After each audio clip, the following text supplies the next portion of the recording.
Good morning students. मैं Rekha Sharma, associate professor political science, Rajiv Gandhi राजकीय महिला महाविद्यालय भिवानी से। बीए फिफ्थ सेमेस्टर के विद्यार्थियों के लिए international organisation first unit first question हमारा चलने लग रहा है। कल आपने इंट्रोडक्शन ऑफ इंटरनेशनल ऑर्गेनाइजेशन यानी अंतर्राष्ट्रीय संगठन की भूमिका के बारे में जानकारी प्राप्त की, जिसमें आपने देखा कि अंतर्राष्ट्रीय संगठन की शुरुआत कैसे और किस प्रकार से होती है। आज हम इसके अर्थ के बारे में जानकारी एकत्रित करेंगे। Meaning of international organisation. जैसा कि आपने देखा कि अंतर्राष्ट्रीय संगठन शांति की एक दिशा में एक प्रभावशाली प्रयास था। हम ये कह सकते हैं कि अंतर्राष्ट्रीय संगठन जो दो परस्पर विरोधी तत्वों को लेकर चल रहा था, जो कि राष्ट्रीय प्रभुसत्ता और अंतर्राष्ट्रीय अनन्य आश्रिता के ऊपर आधारित थी, जिसमें हम कह सकते थे कि किसी एक को समाप्त होना पड़ेगा, लेकिन हम एक को समाप्त नहीं कर सकते। राष्ट्रीय प्रभुसत्ता को समाप्त नहीं किया जा सकता, कोई भी देश नहीं करेगा, जबकि हम एक दूसरे के ऊपर आश्रित हैं, ये सभी को पता है। तो इन दोनों के बीच में हम किस प्रकार से समन्वय बैठाएं, तालमेल बैठाएं, कि इस प्रकार से तालमेल बिठाया जाए इन दोनों शक्तियों के बीच में, इन दोनों विरोधी तत्वों के बीच में, कि संघर्ष और युद्ध की संभावनाएं कम हो। तो अंतर्राष्ट्रीय संगठन स्वतंत्र तथा प्रभुसत्ता संपन्न राज्यों का क्या है? एक औपचारिक संगठन होता है, जिसकी स्थापना अंतर्राष्ट्रीय शांति, सुरक्षा तथा सहयोग आदि लक्ष्यों को प्राप्ति के लिए की जाती है। यानी लक्ष्य क्या हैं? अंतर्राष्ट्रीय शांति, अंतर्राष्ट्रीय सुरक्षा तथा अंतर्राष्ट्रीय सहयोग। ऐसे संगठन यद्यपि अपने रूप, आकार और अपने उद्देश्य इत्यादि की दृष्टि से सर्वथा भिन्न होते हैं, तथापि उनके जन्म के मूल में यही भावना होती है कि मानव समाज संघर्षों से दूर रहे। ये एक ढीला ढाला सा संगठन होता है, जिसमें शामिल होने वाले राज्य अपनी प्रभुसत्ता को नष्ट नहीं होने देते। उनकी प्रभुसत्ता ज्यों की त्यों बनी रहती है। यानी हमने जब देखा कि दो प्रकार के जो विरोधी तत्व हैं, जिसमें हम नेशनल सॉवरेनिटी की बात करते हैं और इंटरनेशनल इंटरडिपेंडेंस की बात करते हैं, तो हम नेशनल सॉवरेनिटी को नष्ट नहीं होने दे सकते। तो इसका मतलब क्या है? ये संगठन क्या है? ये संगठन इस प्रकार का है कि जिसमें जो देश शामिल हो रहे हैं वो अपनी प्रभुसत्ता को नष्ट नहीं होने देते, उनकी प्रभुसत्ता ज्यों की त्यों बनी रहती है। अलग अलग विद्वानों ने अंतर्राष्ट्रीय संगठन की अलग अलग परिभाषाएं दी। उनमें से कुछ एक परिभाषाएं आप करोगे। सबसे पहली परिभाषा है ऑर्गेन्सी के अनुसार। ऑर्गेन्स्की ने कहा, अंतर्राष्ट्रीय संगठन की स्थापना तब होती है जब कुछ राज्य इकट्ठे होते हैं तथा उनमें से प्रत्येक ये अनुभव करता है कि एक औपचारिक संगठन के क्रियाशील होने से उनको लाभ होगा।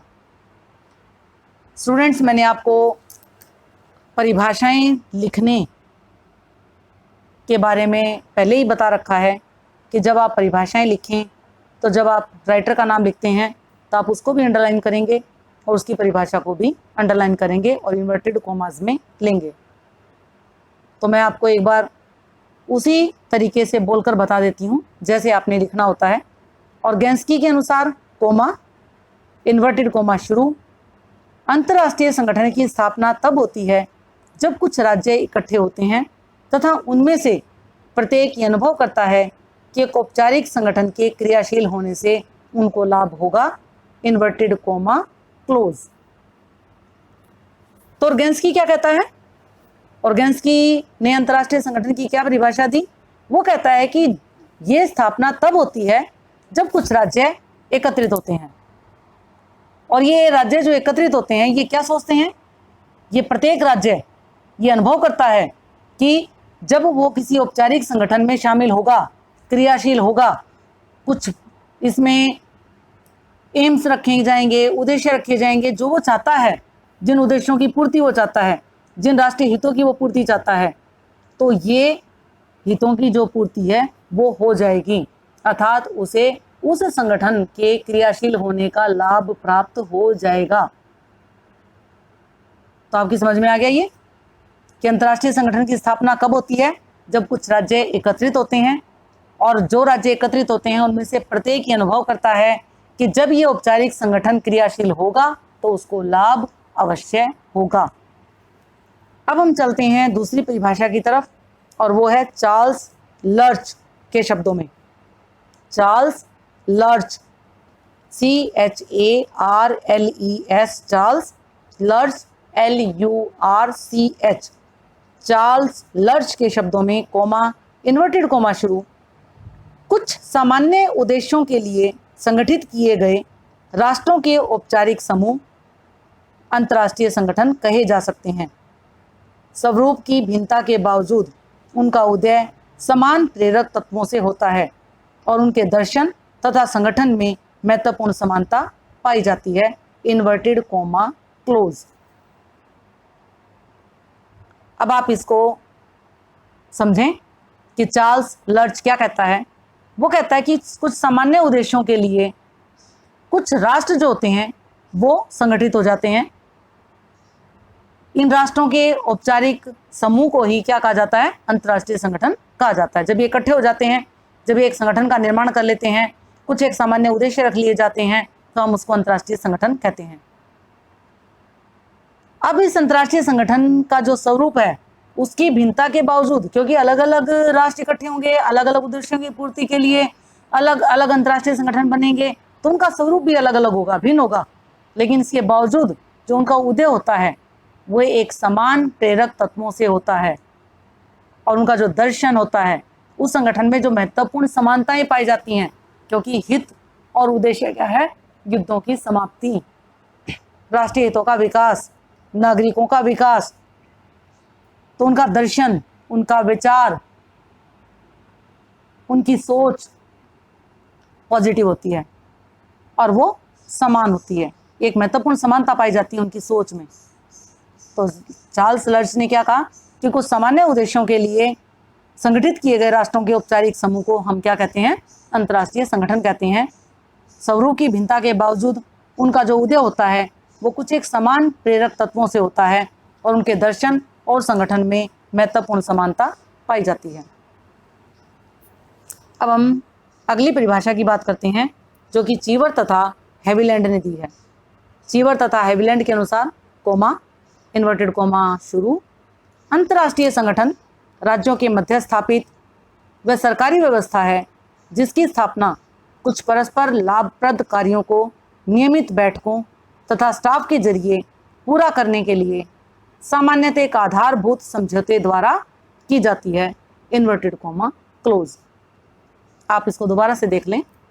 चीवर तथा हैविलैंड के अनुसार, कोमा, इन्वर्टेड कोमा शुरू, अंतर्राष्ट्रीय संगठन राज्यों के मध्य स्थापित वह सरकारी व्यवस्था है जिसकी स्थापना कुछ परस्पर लाभप्रद कार्यों को नियमित बैठकों और स्टाफ के जरिए पूरा करने के लिए सरकारी व्यवस्था है जिसकी स्थापना, अर्थात आपने देखा कि स्थापना कैसे की जाती है? कुछ परस्पर लाभप्रद कार्यों को नियमित बैठकों, यानी लगातार बैठकें होती हैं, बातचीत की जाती है, स्टाफ होता है, उसके जरिए पूरा करने के लिए क्या किया जाता है? सामान्यतः एक आधारभूत समझौता किया जाता है, एक आधारभूत समझौते के द्वारा की जाती है। तो आपकी समझ में आ गया कि अंतर्राष्ट्रीय संगठन क्या है? अंतर्राष्ट्रीय संगठन राज्यों के मध्य स्थापित व सरकारी व्यवस्था है जिसकी स्थापना कुछ परस्पर लाभप्रद कार्यों को नियमित बैठकों के द्वारा और स्टाफ के जरिए पूरा करने के लिए सामान्यतः एक आधारभूत समझौते द्वारा की जाती है। नेक्स्ट परिभाषा हम करेंगे ईगल्टन की, EAGLETON। ईगल्टन के अनुसार, कोमा, इन्वर्टेड कोमा शुरू, अंतर्राष्ट्रीय संगठन स्वतंत्र राज्यों का वह संगठित औपचारिक समूह है जिसकी स्थापना विश्व में शांति तथा व्यवस्था बनाए रखने तथा अंतर्राष्ट्रीय समुदाय के समान कल्याण में वृद्धि करने के उद्देश्य से होती है। Inverted coma close. अब इसको समझ लें, ईगल्टन क्या कहता है? ईगल्टन कहता है कि अंतर्राष्ट्रीय संगठन क्या है?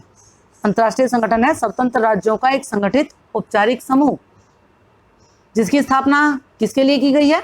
जिसकी स्थापना विश्व में शांति तथा व्यवस्था बनाए रखने और अंतर्राष्ट्रीय समुदाय के समान कल्याण के लिए, अंतर्राष्ट्रीय समुदाय के कल्याण में वृद्धि करने के लिए इसका उद्देश्य रखा जाता है कि संपूर्ण समाज का विकास किया जाएगा। विश्व के अंदर जितने भी देश हैं उनके जो नागरिक हैं उन नागरिकों का कल्याण किया जाएगा, उन नागरिकों के समान कल्याण में वृद्धि की जाएगी। ये एक उद्देश्य रखा जाता है अंतर्राष्ट्रीय संगठन का, और इसीलिए कहा जाता है कि अंतर्राष्ट्रीय संगठन स्वतंत्र राज्यों का एक औपचारिक संगठन होता है, जिसकी स्थापना में विश्व शांति को बनाए रखना मेन उद्देश्य होता है, और उस शांति को बनाए रखने के लिए, व्यवस्था को बनाए रखने के लिए जो अंतर्राष्ट्रीय समुदाय के समान कल्याण में वृद्धि करने का उद्देश्य मेन रखा जाता है।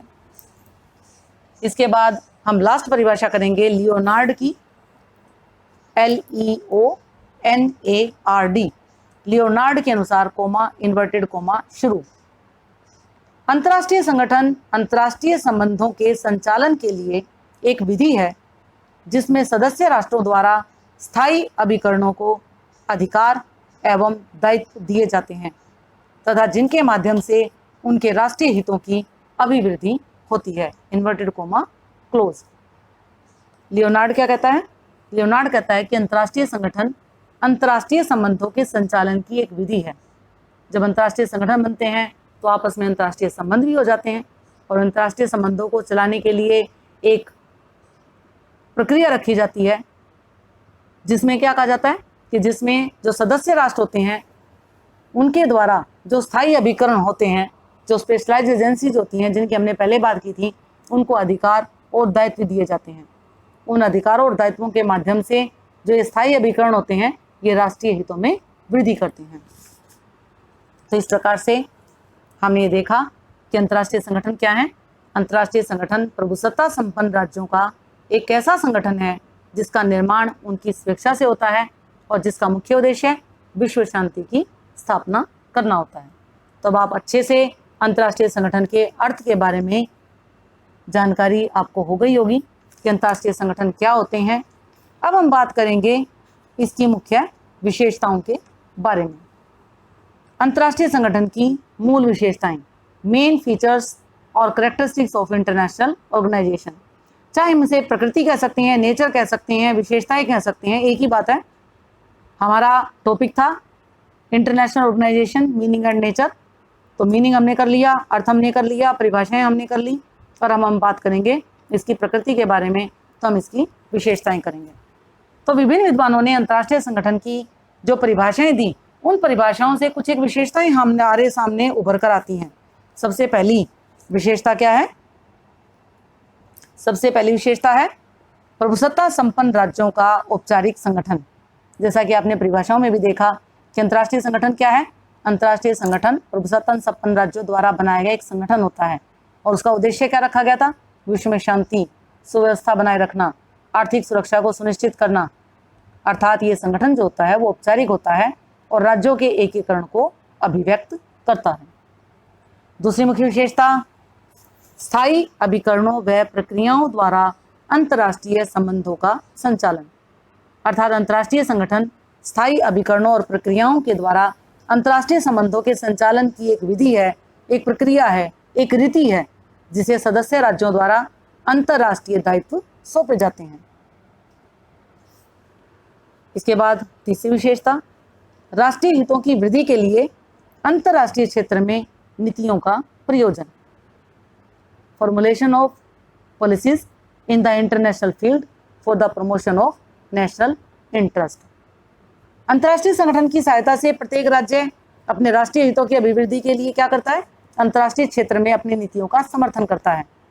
भारत तथा उन समान उद्देश्यों वाले जो राज्य होते हैं उन्होंने एक संगठन बनाया जिसे हमने गुट निरपेक्ष संगठन का नाम दिया था। उन्होंने किसी भी संगठन में, जो कि पहले हमने देखा था कि हमारे पास दो ध्रुव थे, USSR और USA, वो किसी में भी शामिल नहीं हुआ पूंजीवादी राज्यों के साथ। उसने एक अलग ही संगठन बनाया भारत जैसे देशों ने, जिसे गुट निरपेक्ष संगठन कहा गया था। तो ये उसका उदाहरण है। और इसी प्रकार से जो नाटो है वो भी इसी प्रकार का एक संगठन है। तो राष्ट्रीय हितों की वृद्धि के लिए अंतर्राष्ट्रीय क्षेत्र में नीतियों का अलग अलग इंटरेस्ट होता है, प्रयोजन होता है। तो इसकी तीसरी महत्वपूर्ण विशेषता है। चौथी विशेषता क्या है? सदस्यों की समानता, इक्वलिटी ऑफ मेंबर्स। अंतर्राष्ट्रीय संगठन की एक महत्वपूर्ण विशेषता कि इसमें सभी सदस्य राज्यों को उनकी जनसंख्या, क्षेत्र, शक्ति आदि के भेदभाव के बिना समान समझा जाता है। सभी सदस्यों को समान अधिकार और लाभ प्राप्त होते हैं। उदाहरण के लिए जैसे संयुक्त राष्ट्र संघ के प्रत्येक सदस्य राज्य को साधारण सभा में मतदान के समय केवल एक मत का देने का अधिकार होता है। यद्यपि सुरक्षा परिषद में 5 बड़े राज्य हैं जो सुरक्षा परिषद के स्थायी सदस्य हैं, उन्हें महत्वपूर्ण निर्णय लेने पर वीटो का भी विशेषाधिकार प्राप्त है। हम इसके बारे में जानकारी आगे जब सिक्योरिटी काउंसिल करेंगे, जब हम जनरल असेंबली के बारे में बात करेंगे, तब हम इसके बारे में पूरा विस्तार से जानेंगे। अभी आप इतना ही देखो कि जैसे हमारे पास जनरल असेंबली है जिसमें सभी सदस्य राष्ट्रों को एक ही वोट देने का अधिकार होता है, तो साधारणतः समानता का सिद्धांत आज भी अधिकांश अंतर्राष्ट्रीय संगठनों का मुख्य आधार है। अब हम बात करते हैं 5वीं विशेषता की, और वो है बाध्यकारी शक्ति का अभाव, लैक ऑफ बाइंडिंग फोर्स। अंतर्राष्ट्रीय संगठनों के पास प्राय बाध्यकारी शक्ति का अभाव होता है। वे अपने सदस्यों को अपने निर्णय मानने के लिए बाध्य नहीं कर सकते। वे सदस्य राज्यों को केवल सिफारिश कर सकते हैं, उन्हें आदेश नहीं दे सकते। अपने निर्णयों को लागू करने के लिए वे राज्यों के हितों या फिर जनमत पर निर्भर करते हैं। वे सदस्य राज्यों के आंतरिक मामलों में भी हस्तक्षेप नहीं कर सकते, क्योंकि हमने देखा था कि जो प्रभुसत्ता है वो उनके पास होती है। राष्ट्रीय प्रभुसत्ता को हमने नष्ट नहीं किया था, राष्ट्रीय प्रभुसत्ता प्रत्येक राज्य के पास है, क्योंकि जो सदस्य राज्य हैं वो अपनी प्रभुसत्ता को नष्ट नहीं होने देते। तो इसीलिए कोई एक बाध्यकारी शक्ति नहीं है कि जो अंतर्राष्ट्रीय संगठन में नियम बनाए गए हैं, जो शर्तें रखी गई हैं, जो कार्य किए जा रहे हैं, उनको करने के लिए वो सदस्य राज्यों को बाध्य कर सकें। तो इसलिए विश्व शांति और सुरक्षा बनाए रखने के लिए आवश्यक है किसी प्रकार अंतर्राष्ट्रीय जो बैंक है, अंतर्राष्ट्रीय मुद्रा कोष है, इस प्रकार के संगठन के पास इतनी शक्ति है कि वे सदस्यों को अपने निर्णय मानने के लिए बाध्य कर सकते हैं। क्योंकि यहाँ पर बात आ गई हमारे पास वाणिज्य की, क्योंकि जब हम किसी को पैसा देते हैं तो हम उसे कोई भी निर्णय लेने के लिए, हमारा निर्णय थोपने के लिए बाध्य हो सकते हैं। कई बार जो राज्य होते हैं वो इस प्रकार के लिए अपने आप को बाध्य मानते हैं कि उन्हें कर्ज लेना है या पैसा चाहिए या किसी प्रकार की सहायता चाहिए, तो वो कहीं ना कहीं किसी न किसी नियम के लिए कभी ना कभी बाध्य हो जाते हैं। तो सदस्यों को अपना निर्णय मानने के लिए कौन बाध्य कर सकता है? अंतर्राष्ट्रीय बैंक, अंतर्राष्ट्रीय मुद्रा कोष। और यदि कोई सदस्य राज्य उनके निर्णय को नहीं मानता तो संगठन द्वारा दिए जाने वाले लाभों से उन्हें वंचित किया जा सकता है। लेकिन अंतर्राष्ट्रीय संगठनों के पास कोई प्राय बाध्यकारी शक्ति नहीं होती है कि सदस्य राज्यों को अपने निर्णय मानने के लिए वो बाध्य कर सकें। नेक्स्ट विशेषता है समान हितों की प्राप्ति के लिए अंततः सरकारी सहयोग, inter governmental collaboration for international interest. अंतर्राष्ट्रीय संगठन की स्थापना प्रभुसत्ता संपन्न राज्यों द्वारा अपने समान हितों की पूर्ति के लिए की जाती है। इसके लिए उनकी सरकारों के बीच सहयोग को प्रोत्साहन देने की भावना बढ़ाई जाती है, उसका विकास किया जाता है। वास्तव में जो अंतर्राष्ट्रीय संगठन होते हैं उनका मुख्य उद्देश्य विभिन्न राज्यों के बीच में सहयोग उत्पन्न करना होता है। संयुक्त राष्ट्र संघ के चार्टर के अनुच्छेद 14 में भी लिखा है कि जो संयुक्त राज्य संघ सदस्य राष्ट्रों के कार्यों में समन्वय स्थापित करने के लिए केंद्र बिंदु होगा। तो इस प्रकार जो सामान्य उद्देश्य हैं वो क्या है? विश्व शांति की स्थापना करना, विभिन्न राष्ट्रों के बीच में मैत्री संबंध स्थापित करना, अंतर्राष्ट्रीय समस्याओं को हल करने के लिए अंतर्राष्ट्रीय सहयोग को प्रोत्साहन देना शामिल है। तो इस प्रकार स्टूडेंट्स आपने देखा कि जो हमने अंतर्राष्ट्रीय संगठन की अर्थ देखा, परिभाषाएं देखी, उसी के आधार पर हमने इसके मूल विशेषताएं देखी, जो कौन कौन सी थी? प्रभुसत्ता संपन्न राज्यों का औपचारिक संगठन, स्थायी अभिकरणों व प्रक्रियाओं द्वारा अंतर्राष्ट्रीय संबंधों का संचालन, राष्ट्रीय हितों के लिए वृद्धि के लिए अंतर्राष्ट्रीय क्षेत्र में नीतियों का प्रयोजन, सदस्यों की समानता और बाध्यकारी शक्ति का अभाव, और इसके अलावा समान हितों की प्राप्ति के लिए अंततः सरकारी सहयोग। तो इस प्रकार हमने ये देखा कि सामान्य उद्देश्यों में विश्व शांति की स्थापना करना, विभिन्न राष्ट्रों के बीच मैत्री संबंधों का पूर्ण विकास करना, अंतर्राष्ट्रीय समस्याओं का हल करने के लिए अंतर्राष्ट्रीय सहयोग को प्रोत्साहन देना शामिल है। नेक्स्ट हम बात करेंगे अंतर्राष्ट्रीय संगठन के उद्देश्यों और इसके वर्गीकरण के बारे में। धन्यवाद।